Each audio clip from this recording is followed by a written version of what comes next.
क्या एडिक्शन का वैज्ञानिक कारण भी होता है, साइंटिफिक भी रीज़न है कोई? दोस्तों नमस्कार, मेरा नाम है अमोल जोशी। एजे लाइफ केयर उज्जैन मेरा उपक्रम है, जहाँ पे मैं काफ़ी प्रकार के एडिक्शंस के बारे में जानकारियाँ देता हूँ और मेडिकल सहायता, थेरेपी वगैरह भी प्रदान करता हूँ। आज का जो विषय है मेरा वो है कि क्या इसका कोई एडिक्शन का, किसी भी प्रकार का एडिक्शन हो, क्या कोई वैज्ञानिक रीज़न भी है, साइंटिफिक रीज़न भी है? तो मेरा कहना है कि हाँ, होता क्या है, जब भी कोई व्यक्ति कोई विशेष प्रकार की लत का इस्तेमाल करता है, शराब पिए, सिगरेट पिए, जुआ खेले, बहुत ज़्यादा पेटूपन करे, खाना खाए किसी विशेष स्थिति में, खरीदारी करे, जब वस्तु परक और व्यवहार परक इस प्रकार के एडिक्शन में आदमी फंस जाता है, तो हम ये कहते हैं या समाज ये कहता है कि उसका विल पावर कमज़ोर है, उसमें इच्छा शक्ति की कमी है, इसलिए वो इसको छोड़ नहीं पाता, बार बार नुकसान हो रहा है, लेकिन हम समझा भी रहे हैं लेकिन वो हमारी सुन ही नहीं रहा है। तो ये सारी चीज़ें होती हैं और हम उसका एक चरित्र का प्रमाण पत्र उसको दे देते हैं कि ये व्यक्ति खराब है, इसका दिमाग खराब है या इसका चरित्र खराब है, तो ये कभी नहीं सुधरेगा। अब ऐसे में टेंशन और प्रेशर में सामने वाला व्यक्ति छोड़ने की बजाय विरोध करता है और उस एडिक्शन में और ज़्यादा उलझना चालू हो जाता है। जबकि ये विल पावर वाली बात नहीं है, ये आप कह सकते हैं कि एक दिमाग में एक केमिकल लोचा है एक प्रकार से। होता क्या है, अपन इस बारे में अपन बात करें तो होता क्या है, जब भी व्यक्ति कोई एडिक्शन का इस्तेमाल करता है तो दिमाग में एक रिवार्ड सिस्टम होता है जो खाना पीना उठना बैठना इसको कंट्रोल करता है। वो क्या करता है, वो एक केमिकल रिलीज़ करता है जिसका नाम है डोपामाइन। डोपामाइन केमिकल का ये काम रहता है कि आपको वो जब रिलीज़ होता है तो खुशी महसूस होती है। अब जैसे ही वो एडिक्टिव पर्सन ने वो चीज़ करी, उसके दिमाग में डोपामाइन का बहुत ज़्यादा रिलीज़ या रिसाव होना चालू हो जाता है। अब ये रिलीज़ इतना ज़्यादा होता है जैसे सुनामी आ गई हो, तो बहुत अच्छा फील होने लगता है, महसूस होने लगता है।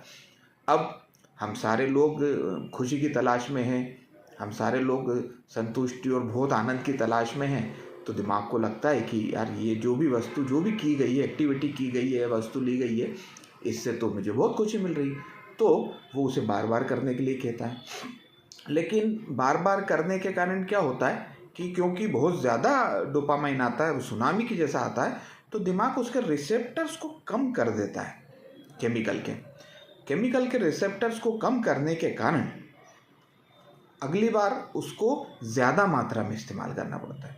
अब ज़्यादा मात्रा में इस्तेमाल भी करना पड़ता है, प्लस उसको किसी और एक्टिविटी में मज़े मिलना, आनंद मिलना, खुशी मिलना बंद हो जाता है। तो अब वो क्या करे, अब वो चीज़ उसको मिलती नहीं है तो चिड़चिड़ापन, गुस्सा, तनाव, स्ट्रेस ये होने लगता है। अब व्यक्ति करे तो करे क्या, मजबूरीवश उसका दिमाग ऑटो पायलट पे चल के उसे सलाह देता है कि अगर तुझे खुशी पानी है, अगर तुझे आनंद पाना है, तो वो एडिक्शन का इस्तेमाल कर, या तू शराब पी, सिगरेट पी, खरीदारी कर, जुआ खेल, जिसमें भी उसको डोपामाइन का रिलीज़ होता है। अब वो करने लगता है। अब वो करने लगता है, हमारे दिमाग में एक प्रीफ्रंटल कॉर्टेक्स होता है जो सामने का हिस्सा, ये हमारे जीवन को या दिमाग को नियंत्रित करता है, मतलब ब्रेक लगाने का काम करता है।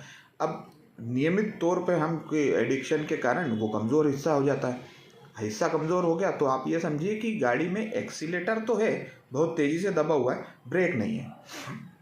अब ब्रेक ना होने के कारण वो कंटिन्यूशन में वो चलता रहता है। तो अब क्या हो गया, हमारा माइंड या हमारा दिमाग जो भी एडिक्शन करता है, उसका दिमाग में प्रीफ्रंटल कॉर्टेक्स काम नहीं कर रहा, रिवार्ड सिस्टम ऐसा बन गया है कि बहुत ज़्यादा डोपामाइन की आवश्यकता पड़ती है खुश रहने के लिए, तो वो नियमित तौर पे व्यक्ति उसको बार बार करने लगता है। फिर उसकी सेहत खराब होती है, पैसे का नुकसान होता है, जॉब में नुकसान होता है, रिश्ते नाते टूटते चले जाते हैं, और सब कहते हैं कि क्या पता क्या इसको मानसिक बीमारी हो गई। फिर कोई झाड़ फूँक करवाता है, कोई मंदिर में जाता है, कोई कहीं जाता है, कोई कहीं से इलाज कराने की कोशिश करता है, लेकिन इन सब चीज़ों से कुछ होता नहीं है।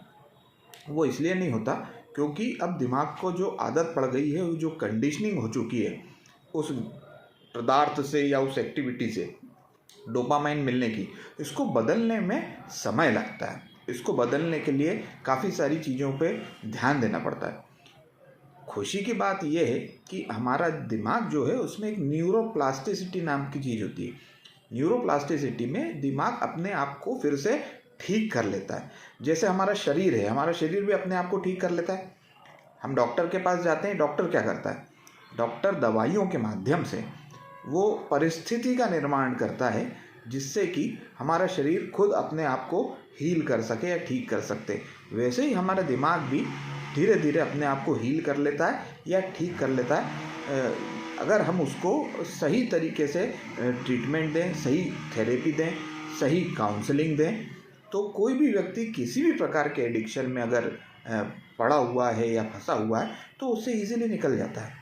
थोड़ा समय ज़रूर लगता है लेकिन निकल जाता है। ऐसा नहीं है कि एक बार अगर एडिक्ट हो गया तो सदा के लिए रहने वाला है, ऐसा नहीं है। आज काफ़ी सारा सपोर्ट मौजूद है जिसमें इस प्रकार के किसी भी प्रकार के एडिक्शन से मुक्ति पाई जा सकती है। ये एक काफ़ी अच्छी बात है। पुराने ज़माने में ये नहीं था लेकिन अब साइंटिफिक रिसर्च से काफ़ी सारी चीज़ें निकल के आ गई हैं। तो दोस्तों, मुझे लगता है कि मैं जितना मुझे पता था उस हिसाब से आप लोगों को इसका एक साइंटिफिक रीज़न भी बता पाया कि क्यों कोई व्यक्ति एडिक्शन में इस प्रकार फंस जाता है और क्यों कोई उससे बाहर नहीं निकल पाता। अगर आपको ये टीचिंग्स अच्छी लगी हो, आपको लगता है कि इसमें कुछ जानकारी मिली, तो अपनी एक नैतिक जिम्मेदारी समझ के इसको शेयर ज़रूर करें। शेयर भी करें, अपने नाते रिश्तेदारों को, दोस्तों को भी इस बारे में बताएं या दिखाएं, और लाइक या सब्सक्राइब अवश्य कर लें। आगे आने वाले वीडियोस में मैं इसमें और कुछ चीज़ों पर प्रकाश डालूंगा। जब तक ट्यून रहें और कमेंट में आज अगर कुछ भी सीखा हो तो यस ज़रूर लिखें। Thank you.